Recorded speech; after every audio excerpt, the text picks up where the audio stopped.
அடுத்த ஸ்லைடுக்கு போறோம்.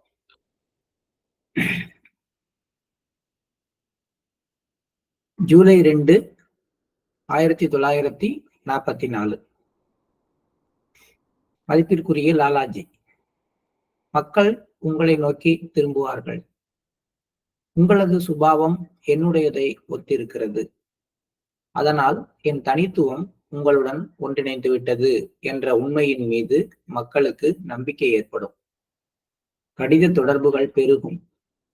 பதில் கடிதம் எழுதுவதும் அதற்கேற்ப இருக்கும். உங்களின் நற்பண்புகள் உங்களுக்கே இன்னும் தெளிவாக தெரியவில்லை. நேற்று உங்களிடம் கூறியபடி உங்களிடம் ஒப்படைக்கப்பட்ட பணியை உங்கள் மீது திணிக்கப்பட்ட ஒன்றாக கருத வேண்டாம். பாபுஜி நோக்கி மெல்லமா எப்படி ஒவ்வொரு அபியாசியா திரும்ப போறாங்க, ஒவ்வொருத்தரா வர போறாங்க அப்படிங்கிறத முன்கூட்டியே சொல்றாரு. அதுக்கான வழிகளையும் சொல்றாரு. இது பாபுஜி லாலாஜி காலத்துல மட்டும் இல்ல, இன்னைக்கு ஒரு சென்டர், நீங்க ஒரு சின்ன ஊர்ல ஒரு சின்ன சென்டர் நீங்க டெவலப் பண்றீங்க அப்படின்னாலும் உங்களை நோக்கி பக்கத்துல இருக்கிற அபியாசிஸ் எல்லாம் வரல, யாருமே சிட்டிங் எடுத்துக்க வரல அப்படின்னு மனசு தளரும் பொழுதெல்லாம் இது நான் எனக்கு பாபுஜி சொன்னதா நான் எடுத்துக்கணும், லாலாஜி சொன்னதா நான் எடுத்துக்கணும். மக்கள் உங்களை நோக்கி திரும்புவார்கள். எப்பன்னா என்னுடைய சுபாவமும் உங்களுடைய சுபாவமும் ஒத்தி இருக்கிறது அப்படிங்கிற அளவுக்கு அவங்க மாஸ்டர் நம்ம ரிஃப்ளெக்ட் பண்ணும் பொழுது மக்களுக்கு உண்மையிலேயே நம்ம மீது நம்பிக்கை ஏற்படும்.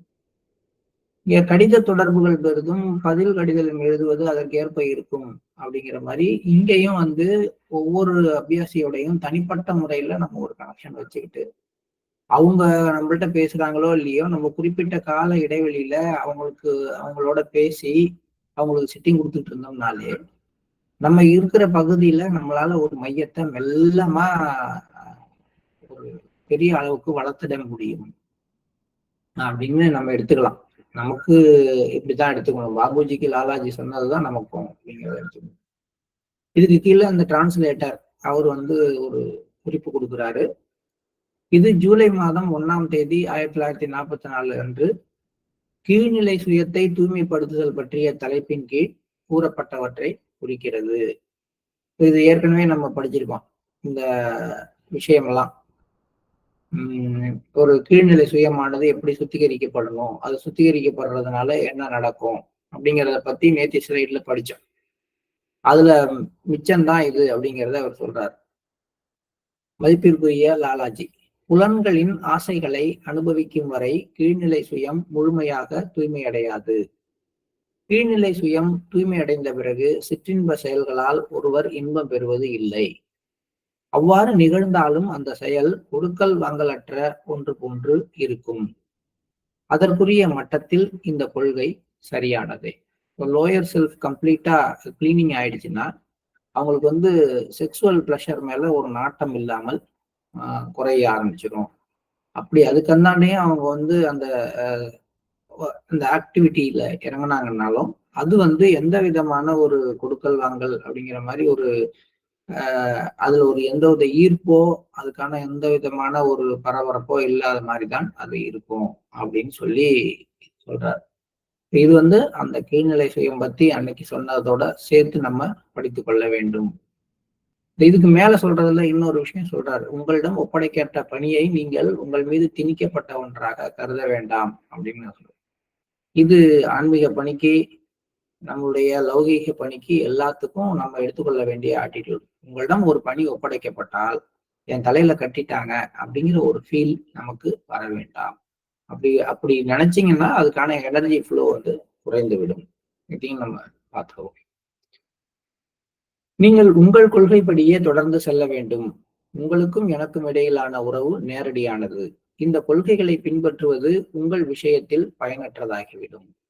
இங்க என்ன பிரச்சனை அப்படின்னா, பாபுஜி லாலாஜியோடைய மெத்தட் ஆஃப் அப்ரோச்ல இருந்து கொஞ்சம் டிஃபர் ஆகுறாரு. லாலாஜி காலத்துல அந்த சன்மத்துன்னு இருந்தப்ப அவங்க சங்கத்துல ஒவ்வொருத்தங்களுக்கும் ஒரு ஒரு மெத்தட் ஆஃப் இது சொல்லி கொடுப்பாரு லாலாஜி. சில பேருக்கு பஜனை பாடுறது சொல்லுவாரு, சில பேருக்கு மந்திர உச்சாடனம் சொல்லுவாரு, சில பேருக்கு டைரக்டா தியானத்துக்கு சொல்லுவாரு. இப்படி வெவ்வேறு விஷயங்கள் இருந்துச்சு. வெவ்வேறு பயிற்சி முறைகளை அரவணைச்சு போற மாதிரி லாலாஜி இருந்தாரு. பட் பாபுஜி வந்து அதெல்லாம் மாத்துறாரு. அவர் வந்து ரொம்ப சூட்சுமமா இதயத்துல தெய்வீக ஒளி இருக்குங்கிற ஒரு விஷயத்து மேல மட்டும் கவனம் வச்சுக்கணும். தியானம் பண்றது மட்டும்தான், மத்ததெல்லாம் தேவையில்லை, மத்ததெல்லாம் கடினத்தன்மை வாய்ந்ததுன்னு சொல்ல ஆரம்பிக்கிறார். கொள்கை ரீதியாவே கொஞ்சம் சேஞ்ச் வருது. ஒவ்வொரு மாஸ்டருக்குமே கொள்கை ரீதியா சேஞ்ச் வந்துகிட்டே இருக்கு. அதை நீங்க பார்த்துட்டே வரலாம். இப்ப அந்த மாதிரி வரும் பொழுது மத்தவங்க என்ன சொல்றாங்கன்னா, பாபுஜிக்குமே ஒரு குழப்பம் வருது. லாலாஜி சொன்னதை நம்ம செய்யலையே, நம்ம வேற மாதிரி சொல்றோமே அப்படின்னு. அதனால அவரும் ஒரு குழப்பத்துல தான் இருக்கிறாரு. அப்பதான் இந்த தகவலை லாலாஜி அவருக்கு சொல்றாரு. நீங்கள் உங்கள் கொள்கைப்படியே உங்களுக்கு என்ன தோணுதோ, எப்படி செய்யணும்னு தோணுதோ அதுபடிதான் நீங்க போகணும். உங்களுக்கும் எனக்கும் இடையிலான உறவு நேரடியானது. நம்ம 2 பேரும் டைரக்ட் ரிலேஷன்ஷிப்ல இருக்கோம். இந்த கொள்கையை பின்பற்றுவது உங்கள் விஷயத்தில் பயனற்றதாகிவிடும். இந்த பழைய கொள்கைகளை பின்பற்றுவதுங்கிறது உங்களை பொறுத்த வரைக்கும் யூஸ்லெஸ். ஏன்னா உங்களுக்கு எந்த ஒன்றும் மெய்மை நிலையிலிருந்து இறங்கி வருகிறது. அதில் எதுவும் கலக்கப்படுவதில்லை. நீங்க என்னெல்லாம் உங்க மைண்ட்ல நினைக்கிறீங்களோ அதெல்லாம் டைரக்டா ரியாலிட்டில இருந்து டெசென்ட் ஆகிற விஷயம். மெய்மை நிலையிலிருந்து கீழே இறங்கி வந்து உங்க மனசுல தோணுது. அதனால நீங்க நினைக்கிறது, நீங்க செயல்படுத்துறதெல்லாம் மிகச் சரியானது. நீங்க குழம்ப வேண்டாம். நான் உங்களை குழப்பத்தில் விட்டு விட்டேன். நான் தான் வேற வழி இல்ல. நான் உங்களை முன்கூட்டியே பிரிஞ்சு வந்தேன். அதனால உங்களுக்குள்ளார இந்த குழப்பமான சூழ்நிலை ஏற்படுறதுக்கெல்லாம் ஏதோ ஒரு விதத்துல காரணமாயிட்டேன். ஆனா இந்த அளவுக்கு நீங்க குழப்பத்துக்குள்ளார மாட்டிக்கிட்டு இதுல இருந்து நீங்க வெளியில வர்ற இந்த விஷயத்துக்காக உங்களுக்கு வெகுமதி அளிக்கப்படும். உங்களது வரலாறு குறித்து மக்கள் நெடுங்காலம் பேசுவார்கள். மக்களுக்கான தீட்சை என் மூலமே அளிக்கப்படுவதால் இந்த விதிகளுக்கு நீங்கள் உட்பட வேண்டிய அவசியமில்லை. என்னிடம் நீங்கள் கண்டுகொண்ட விஷயங்களின்படி சீடர்களுக்கு பயிற்சி அளிக்கலாம். நீங்க எந்த மாதிரி இனிஷியேட் பண்ணாலும் அது நான் கொடுக்கறதா தான் கணக்கு. எனவே நீங்கள் கொள்கைகளை எல்லாம், பழைய கொள்கைகளை எல்லாம் அப்படியே கடைபிடிக்க வேண்டும் அப்படிங்கிற அவசியம் இல்லை. நீங்க என்னட்ட என்னென்ன விஷயங்கள் எல்லாம் பார்த்தீங்களோ, நான் என்னென்னலாம் செஞ்சதா நீங்க கண்டுபிடிச்சீங்களோ அதையெல்லாம் வைத்துக்கொண்டு நீங்கள் சீடர்களுக்கு பயிற்சி கொடுக்க ஆரம்பிங்க. ஜூலை 3, 1944. மதிப்பிற்குரிய லாலாஜி. இவரு சொல்ற இந்த விஷயம் ரொம்ப முக்கியமானது. இதுதான் அப்புறம் கொஞ்சம் கொஞ்சமா கொண்டு வந்து இப்ப தாஜி வந்து கம்ப்ளீட்டா இந்த விஷயத்துக்கு ரொம்ப முக்கியத்துவம் கொடுத்து வச்சிருக்காரு. மதிப்பிற்குரிய லாலாஜி, நான் வழக்கமாக அமரும் இடத்தில் என் புகைப்படத்தை வைக்காதீர்கள். என்னை புகைப்படம் எடுப்பதில் மக்கள் விடாப்பிடியாக இருந்தனர். இப்பொழுது என் புகைப்படத்தை வழிபடுவது தொடங்கிவிட்டது. 4 அல்லது 5 நாட்களுக்குள் KS வருவார். அவரை இன்னும் கொஞ்சம் அதிகமாக தயார் செய்யுங்கள். என் கட்டளைப்படி பாபு மதன் மோகன்லால் BMMக்கு இன்று தீட்சை அளித்தார். இந்த போட்டோ வந்து கும்பிடுற பழக்கம் வந்து லாலாஜி காலத்திலே இருந்து கிட்டத்தட்ட எவ்வளவு 100 வருஷம். 1933, 1944 அந்த ரேஞ்சுனா இப்ப கிட்டத்தட்ட ஒரு 75 வருஷம் 80 வருஷத்துக்கு முன்னாடியே விட மக்கள் வந்து இந்த படம் எடுக்கிறது, அதை போய் கும்பிடுறது அப்படிங்கிற விஷயத்த விட்டுறாம இருந்திருக்காங்க. அதனால லாலாஜி வந்து சொல்றாரு, என் புகைப்படத்தை அமரும் இடத்தில் வைக்காதீர்கள். நான் எங்கேயும் உட்கார்ந்து சிட்டிங் கொடுப்பேன்ல, அந்த இடத்துல என்னுடைய புகைப்படத்தை வச்சீங்கன்னா அதுக்கு மாலை போட்டு சாம்பிராணிக்கார போட்டு எல்லாம் பண்ணிடுவாங்க, வைக்காதீங்க அப்படின்னு சொல்றாரு. அதை வந்து சாரிஜியும் வலியுறுத்தினாரு. இப்ப மாஸ்டர் வந்தோம்னா மாஸ்டர் போட்டோ கூட எங்கேயும் இருக்கக்கூடாது அப்படிங்கிற அளவுக்கு அதை கொண்டு வந்துட்டாரு. மாஸ்டருடைய போட்டோ கூட மெடிடேஷன் ஹால்ல இருக்கிறத அவாய்ட் பண்ணுங்க அப்படிங்கிற அளவுக்கு தாஜி கொண்டு வந்துட்டாங்க. இதெல்லாம் லாலாஜி அப்பயே வந்து பாபுஜிக்கு கொடுத்த கட்டளைகள்ல ஒண்ணுதான். ஜூலை 4, 1944. மதிப்பிற்குரிய லாலாஜி, தீட்சை பெற்ற உறுப்பினர்களின் பட்டியலை தயார் செய்யுங்கள். ஆனால் அதில் PM-இன் பெயரை சேர்க்க வேண்டாம். அவருக்கு புதிதாக தீட்சை அளிக்க வேண்டும். உங்கள் சகோதரர்களை முன்னேற்றம் அடைய செய்வதில் நீங்கள் அதிவேகமாக உள்ளீர்கள். ஆனால் அந்த அளவிற்கு கிரகித்துக் கொள்ளும் திறன் அவர்களுக்கு இல்லை. எனவே அதற்கு இணையாக அந்த திறனையும் அதிகரியுங்கள். சகோதரர்களுக்கு பயிற்சி கொடுப்பதற்கான ஆர்வம் நல்லதுதான். அது விரைவில் எனக்கு வலிமையை தரும். மேலும் பயிற்சிக்கான களத்தையும் நீங்கள் பெறுவீர்கள். இனிஷியேட் பண்றது அப்படிங்கிறது பத்தி நம்ம நிறைய பேசிக்கிட்டே வர்றோம். அதை சொல்றாரு, இது வரைக்கும் நீங்க இனிஷியேட் பண்ணவங்க பட்டியல் லிஸ்ட் எல்லாம் தயார் பண்ணுங்க. ஏன்னா பின்னாடி வந்து என்ன பண்ண போறாங்க, இவங்களை எல்லாத்தையும் கூப்பிட்டு இவங்களுக்கு முன்னாடி பாபுஜி தான் லாலாஜியோட வாரிசுங்கிறத டிக்ளேர் பண்ணி இவங்களை வச்சு ஒரு மிஷன் ஸ்டார்ட் பண்ண போறாங்க. அதுக்கான வேலைகளை தான் லாலாஜி ஒன்பே ஒன்னா சொல்லிட்டு வர்றாரு. அதுல ஒண்ணுதான் தீட்சை பெற்ற உறுப்பினர்களின் பட்டியலை தயார் செய்யுங்க. ஆனா பர்டிகுலரா அதுல பிஎம்ங்கிற ஒரு பேரு வேணாங்கிறார். அவர் வெயிட் பண்ணுங்க, அவருக்கு திரும்பி ரீஇனிஷியேட் பண்ணுங்க, திரும்பியும் அவருக்கு நீங்க தீட்சை கொடுத்து உங்களோட கனெக்ஷன் கிரியேட் பண்ணி அதுக்கப்புறமேட்டுக்கு அவரை கொண்டு வரலாம், அவசரம் இல்லை அப்படின்னு சொல்றாரு. உங்களுக்கு வந்து எல்லாரையும் ஆன்மீக முன்னேற்றம் கொடுக்கணுங்கிற வேகம் பாபுஜிக்கு அது அதிகமாகவே உண்டு. அந்த அளவுக்கு நீங்க அதிவேகமா ஒர்க் பண்ணணும்னு ஆசைப்படுறீங்க. ஆனா நீங்க யாருக்கு அதை செய்ய விரும்புறீங்களோ அதை தாங்கிக்கிற திறன், அதை வேகமா அந்த அளவுக்கு அப்சர்வ் பண்ணிக்கிற கெப்பாசிட்டி இல்லாம இருக்கு. அதனால முதல்ல அந்த திறனை அவங்கள்ட்ட வளர்க்கறதுக்கு ஹெல்ப் பண்ணுங்க. அதுவும் வளர்ந்தாதான் நீங்க செய்யற வேலை வந்து செயல்பாட்டுக்கு வரும். இப்போ நம்ம டிரான்ஸ்மிஷன் மட்டும் வேகமா கொடுத்து பிரயோஜனம் இல்லை. அந்த டிரான்ஸ்மிஷனை அப்சர்வ் பண்ணிக்கணும்னா என்ன இருக்கணும், அந்த அளவுக்கு சிஸ்டம் வந்து அங்க கிளியர் ஆகும். ஸோ அதையும் நீங்க தொடர்ந்து செஞ்சுட்டு வாங்க. அப்ப அதோட இல்லாம ரொம்ப சின்ன, அதாவது இளைஞர்களுக்கு, சகோதரர்களுக்கு பயிற்சி கொடுப்பதற்கான ஒரு ஆர்வம் உங்கள்கிட்ட இருக்கு. கரெக்ட், அதுபடி செய்யுங்க. அப்ப அவங்க எந்த அளவுக்கு டெவலப் ஆகுறாங்களோ அந்த அளவுக்கு நானும் வலிமை பெறுகிறேன், என்னுடைய அமைப்பும் வலிமை பெறுகிறது. அதனால உங்களுக்கும் வந்து ஒரு ஆன்மீக பயிற்சிக்கான ஒரு ஃபீல்டு கிரியேட் ஆகுது. இதை வந்து நான் பாராட்டுறேன் அப்படின்னு சொல்றாரு. ஜூலை 5, 1944. மதிப்பிற்குரிய லாலாஜி, பாபு மதன் மோகன் லாலின் வீட்டில் கூட்டு சத்சங்கம் நடத்தப்பட வேண்டும். ஒவ்வொருவராக மக்கள் உங்களிடம் வருவார்கள். இதனால் ஒரு குழுவிற்கு டிரான்ஸ்மிஷன் அளிக்கும் உரிமை உங்களுக்கு இல்லை என்று பொருள் அல்ல. அனைத்திற்கும் உங்களுக்கு உரிமை உள்ளது. ஸோ ரெண்டா பிரிக்கிறாரு.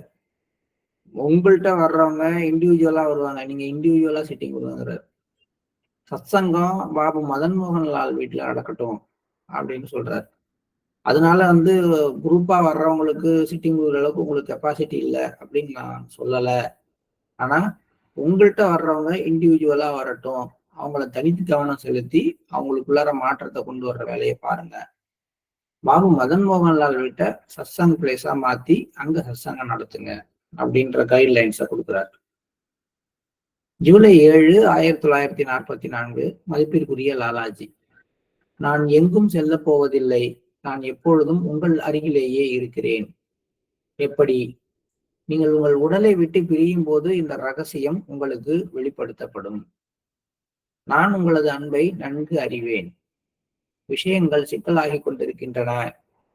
எனவே இப்போது நீங்கள் உங்களை வெளிப்படுத்திக் கொள்வதை நான் விரும்பவில்லை.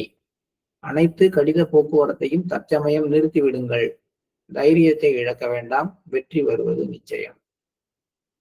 அந்த பக்கத்திலேயே இருக்கிறது அப்படிங்கிற விஷயம் எப்படி செய்யப்படுகிறது அது பின்னாடி லாலாஜி சொல்லுவாரு, பாபுஜியும் அதை பத்தி பேசுவார். அப்ப நம்ம அதை பத்தி பேசலாம். அதான் சொல்றாரு, நீங்க வந்து இந்த பிசிக்கல் பாடியை விட்டு ரிலீஸ் ஆகிறப்பதான் உங்களுக்கு அந்த ரகசியமானது வெளிப்படுத்தப்படுங்கிறாரு. எப்படி உங்கள் அருகிலேயே நான் இருக்கிறேங்கிற அந்த ரகசியமானது வெளிப்படுத்தப்படும் அப்படிங்கிற. ஆனா இப்ப வந்து சுத்தி பிரச்சனைகள் நிறைய உருவாகிட்டு இருக்கு. உங்களை சுத்தி இருக்கிறவங்க நிறைய விஷயங்களை சிக்கலாக்கிட்டு இருக்கிறாங்க. இப்படிப்பட்ட ஒரு சூழ்நிலையில நீங்க தான் என்னுடைய வாரிசுங்கிற விஷயத்தை வெளிப்படுத்திக் கொள்வதை நான் விரும்பவில்லை. இப்போதைக்கு அமைதியா இருங்க. மற்றவங்களுக்கு நான் கடிதம் எழுத சொல்லிட்டு இருந்தேன், அதையும் கொஞ்சம் நிறுத்தி வைங்க. தைரியத்தை இழக்க வேண்டாம். கட்டாயம் நமக்கு வெற்றி வரும் அப்படின்னு சொல்ற. உங்கள் கடிதங்கள் மீது எக்ஸ்கே கவனம் செலுத்தவில்லை. இந்த மரியாதை குறைவான செயல் எனக்கு வருத்தம் அளிக்கிறது. அவரது முன்னேற்றம் நின்று விட்டது. கவலை கொள்ள வேண்டாம். அவருக்கு டிரான்ஸ்மிஷன் அளிப்பதை நிறுத்திவிடுங்கள். எக்ஸ்கே பத்தி முன்னாடிதான் சொன்னாரு. அவர் வந்து ரொம்ப ஒரு ஒரு போன மாதத்துல பாத்தீங்கன்னா, அதாவது ஜூன் மாத குறிப்புல வரும்போது எக்ஸ்கே பத்தி சொல்லும் பொழுது அவர்கிட்ட கொஞ்சம் ஒரு ஆர்வம் இருக்கு. அவருக்கு வந்து மாஸ்டர் மீதான அன்பு இருக்கு. அவரை வந்து தனியா கவனம் செலுத்தி ஏதாவது செய்யுங்க அப்படின்னு சொல்றாரு. ஆனா இங்க சொல்லும் பொழுது அதை மாற்றி சொல்றாரு. ஆனா இந்த ரெண்டும் எக்ஸ்கேயும் ஒருத்தராங்கிறது நமக்கு தெரியல. ஏன்னா பேரை குறிக்கிறாங்க. எல்லா இடத்துலயும் எஸ்கேங்கிறவரை அதே ஆளாதான் குறிப்பிடுறாங்களா, வேற ஆளா குறிப்பிடுறாங்களான்னு தெரியல. ஆனா இங்க நம்ம எடுத்துக்கொள்ள வேண்டியது, பாபுஜி எழுதின கடிதங்களை எல்லாம் அவர் வந்து ரொம்ப அலட்சியப்படுத்தி அதுக்கு எந்த பதிலும் போடாம அவர் சொன்ன விஷயங்களை காதுல வாங்காம இருக்கிறார். அப்பதான் லாலாஜி சொல்றாரு, அவருடைய ப்ராக்ரஸ் வந்து இந்த இடத்துல வந்து நின்று இருக்கு. அவரை பத்தி நீங்க ஒன்றும் கவலைப்பட வேண்டாம், அவருக்கு டிரான்ஸ்மிஷனும் கொடுக்க வேண்டாம், நிறுத்திங்கன்னு சொல்றாரு. டிஎஸ் தனது ஆரோக்கியத்தில் கவனம் செலுத்த வேண்டும். அவருடைய சக்தியை அதிகரியுங்கள். அவருக்கு இந்த ரகசியத்தை வெளிப்படுத்துவதில் எந்த தீங்கும் இல்லை. ஆனால் இதை மற்றவர்களுக்கு தெரியப்படுத்தக்கூடாது என அவரை எச்சரிக்க வேண்டும். ஸோ டிஎஸ்ங்கிறவரை பத்தி சொல்றாரு. அவருக்கு வந்து கொஞ்சம் வீக்கா இருக்காரு. நரம்பு மண்டலத்துல அவருக்கு ஒரு வீக்னஸ் இருக்கு. அதனால வந்து அவருக்கு அந்த சக்தி, அவருக்கான அந்த உள்ளார இருக்கிற எனர்ஜியை இன்க்ரீஸ் பண்ணணும். அவர்கிட்ட சொல்லி அவருடைய உடம்போட ஆரோக்கியத்துக்கு அவரை கொஞ்சம் அதிக முக்கியத்துவம் கொடுக்க சொல்லுங்க. அதோடு கூடவே நீங்க தான் அந்த அடுத்த வாரிசு அப்படிங்கிற இந்த ரகசியத்தை அவர்கிட்ட சொல்லலாம். அதுல ஒண்ணும் கிடையாது. ஆனா அவர் வேற யார்ட்டையும் சொல்லக்கூடாது அப்படிங்கிற விஷயத்த அவர்கிட்ட சொல்லிடுங்க. அவர் உங்களுக்கு உதவியாக இருப்பார். எடுத்து சொல்வதற்காக நீங்கள் எழுதி வைத்துள்ளதை நீங்கள் அவரிடம் காட்டலாம். ஆனால் அதையும் அவர் ரகசியமாக வைத்துக் கொள்ள வேண்டும். நீங்க எழுதியிருக்கிறதுல இருந்து ஒரு காப்பி எடுத்து அவர் வச்சுக்கிறதுக்கு அவருக்கு பர்மிஷன் கிடையாது. எதிர்கால சந்ததியினர் அனுபவம் பெறுவதற்கான விஷயம் அது. இதை இப்ப நீங்க எழுதி வச்சிருக்கிறதெல்லாம் நான் சொல்ல எழுதி வச்சிருக்கிற இந்த விஷயங்களா இருக்கலாம், அல்லது மற்ற ஆன்மீக அனுபவங்களா இருக்கலாம். இதெல்லாம் எதிர்கால சந்ததியினர் அனுபவம் பெறுவதற்கானது. இதனுடைய பிரதியை நீங்க அவர்கிட்ட கொடுத்தீங்கன்னா, ஒருவேளை அவர் ஒரு காலகட்டத்துல மனசு மாறி இதெல்லாம் அவரு கண்டுபிடிச்சதா சொல்லி அவரு பிரசுரிக்க வாய்ப்பு இருக்கு இல்லையா? அந்த மாதிரி ஒரு சூழ்நிலை எல்லாம் வரக்கூடாது அப்படிங்கிறதுக்காக இவர் ஆன்மீக ரீதியாக பாபுஜியுடைய கண்டுபிடிப்புகளையும், லாலாஜிக்கும் அவருக்கும் இடையில ஏற்பட்ட உள்முக தொடர்புல லாலாஜி சொன்ன சில ஆன்மீக உத்திகளையும், எழுதின ரகசியங்களையும் கொடுக்க வேண்டாம், அடிச்சு காட்டுங்க, பார்க்கட்டும். ஆனா வந்து அந்த கையெழுத்து பிரதியை நீங்க தான் வைத்துக் கொள்ள வேண்டும் அப்படிங்கிற விஷயத்த சொல்றார்.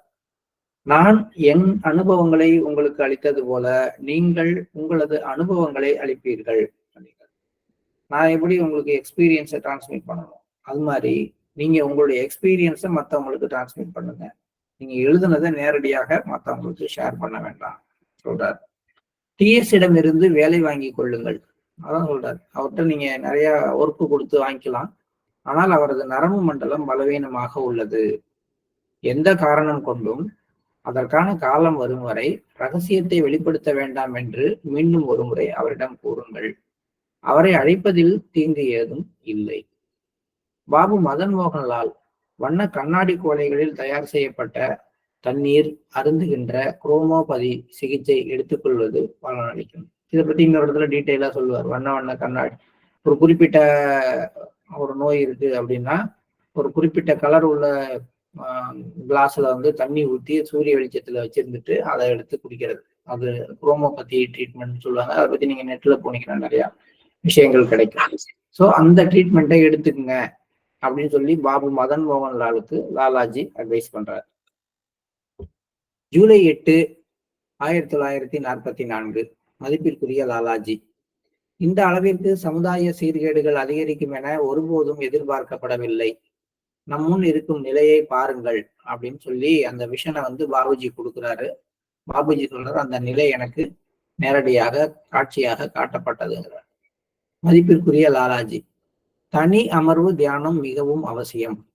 ஆர்வலர்கள் நேரடியாக அமரும் அவசியம் இல்லாமலும் பணியானது மறைமுக சிட்டிங் மூலம் தொடர்ந்து நடைபெறும். சிலர் நான் இறந்து விட்டதாக கருதுகின்றனர். எனவே டிரான்ஸ்மிஷன் ஒழிவில் தடை உருவாக்கப்பட்டது. பெரும்பாலும் மக்கள் என்னுடனான தொடர்பை தக்க வைத்துக் கொள்ளவில்லை. ஏன் வந்து ஒரு லிவிங் மாஸ்டர் இல்லாதப்ப என்ன மாதிரி பிரச்சனைகள் ஏற்படுதுங்கிறதுலையும் அதுல சொல்றாரு. அதை விட இண்டிவிஜுவல் சிட்டிங்கோட இம்பார்ட்டன்ஸ் லாலாஜி சொல்றாரு. இண்டிவிஜுவல் சிட்டிங்கிறது ரொம்ப ரொம்ப ஒரு ஆன்மீக முன்னேற்றத்துக்கு ரொம்ப அவசியமான ஒண்ணு. இது வந்து எல்லா அபியாசையும் தெரிஞ்சுக்கணும். சத்சங்கம் எத்தனை தான் அட்டன் பண்ணிட்டு இருந்தாலும், நீங்க வந்து மாஸ்டருடைய லைவ் டெலிகாஸ்ட் ஃபுல்லாவே அட்டன் பண்ணிட்டு இருந்தாலும், ஆசிரமத்திலேயே தொடர்ந்து இருந்தாலும், உங்க கணவரோ அல்லது மனைவியோ பிரிசப்டரா இருக்கிறாங்க, அவங்களோடய தொடர்ந்து அந்த வீட்டிலேயே இருந்தாலும், நீங்க அவங்கள்ட்ட உட்கார்ந்து தனியா ஒரு சிட்டிங் வாங்கிக்கும் பொழுது வரக்கூடிய மாற்றம்ங்கிறது கம்ப்ளீட்டா டிஃப்ரெண்ட். ஸோ அது ஒரு பக்கம். ஒரு தனி தியானம் என்பது அபியாசிக்கு ரொம்ப ரொம்ப அவசியம். அதே நேரத்துல பிரிசப்டருக்கு சொல்றாங்க.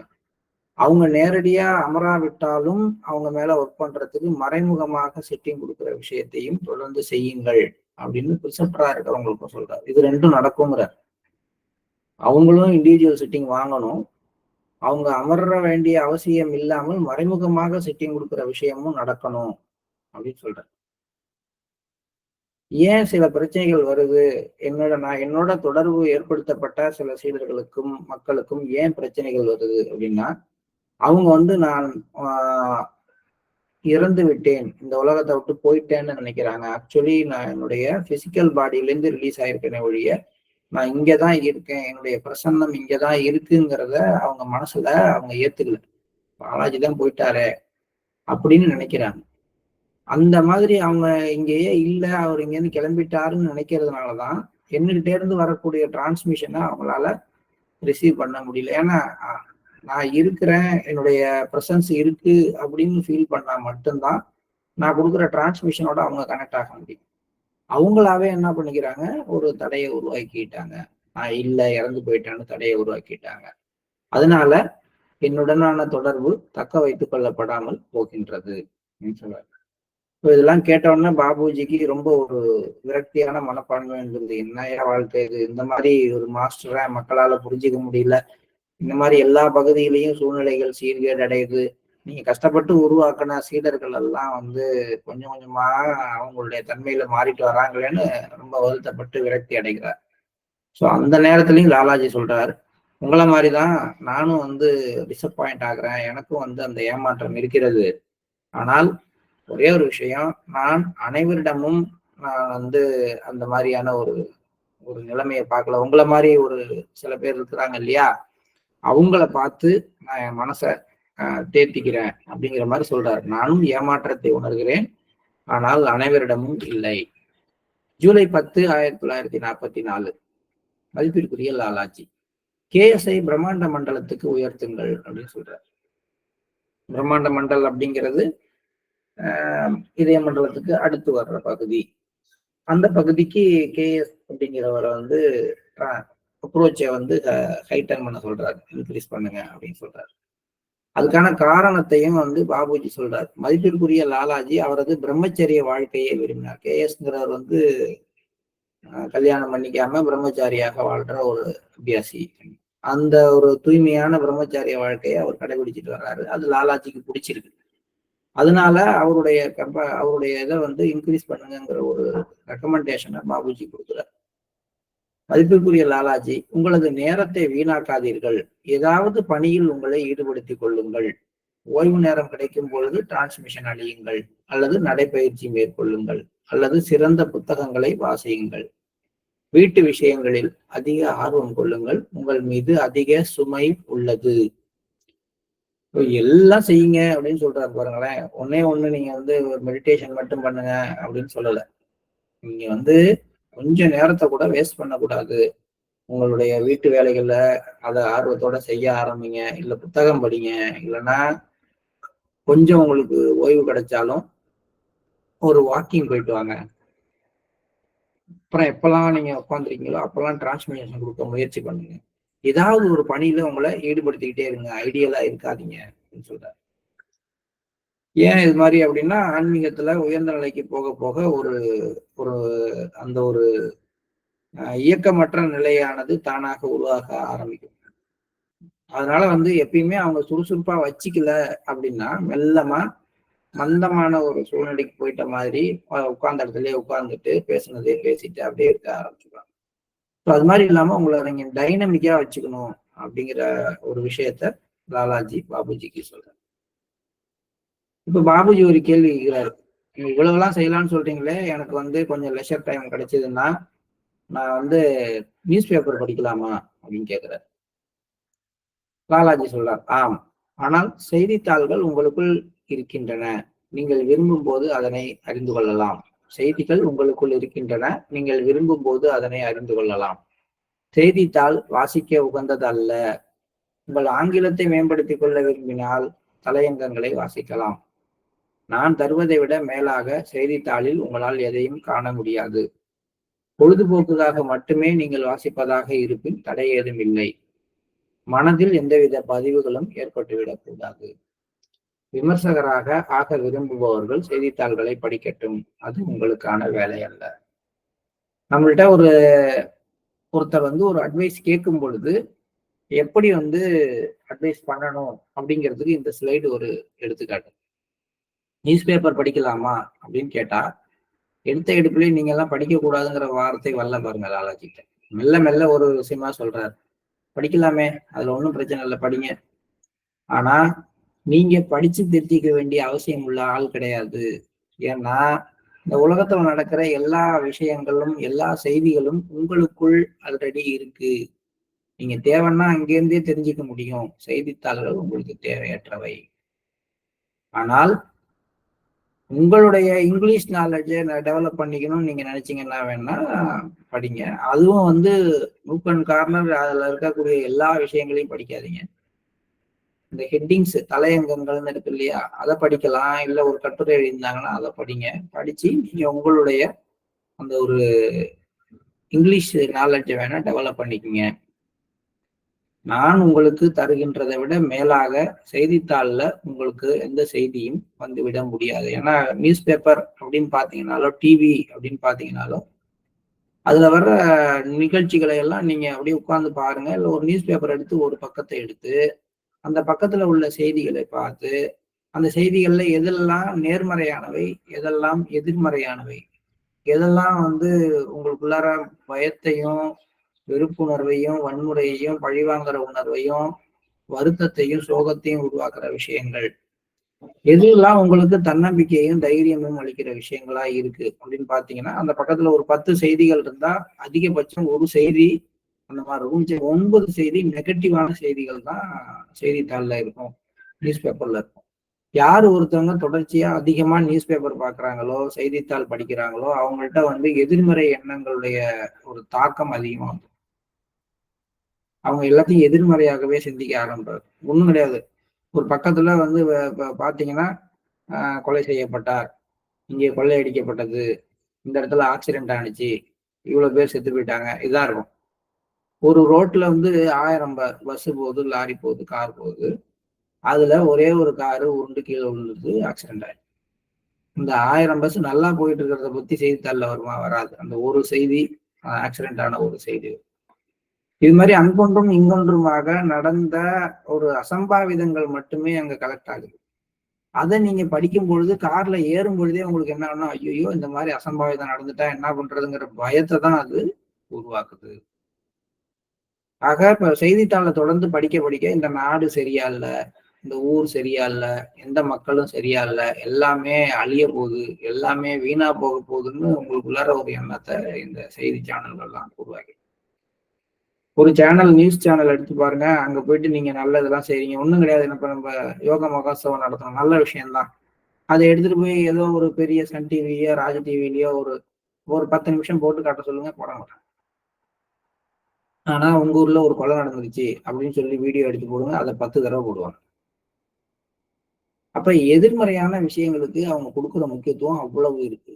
இப்ப இத்தனை மீடியா இருக்கும் பொழுது அவங்க ஆன்மீகத்தை பத்தி, யோகாவை பத்தி, அல்லது மக்கள் படிக்க வேண்டிய புத்தகங்கள் பற்றி, மக்கள்கிட்ட இருக்கக்கூடிய ஒவ்வொரு அரசியல்வாதியில நல்லா இருக்கிற ஒரு சிறந்த அரசியல்வாதிகளை பத்தி, ஒரு டாக்டரா இருக்கவங்கள ரொம்ப சேவை செய்கின்ற டாக்டர்ஸ் பத்தி, நல்ல ஆசிரியர்களை பத்தி, இப்படி எல்லாம் அவங்க ஃபோக்கஸ் பண்ணி காட்டலாம்ல. அது மாதிரியே காட்டுறாங்க. ஒரு சேனல் எடுத்தோம்னா, ஒரு செய்தி எடுத்தோம்னா, தினம் ஒரு நல்ல நபரை பற்றி தெரிந்து கொள்ளுங்கள் அப்படின்னு போட்டு ஒரு சிறந்த ஆசிரியரா வாழ்கின்ற ஒருத்தரை பத்தி போடுறாங்களா?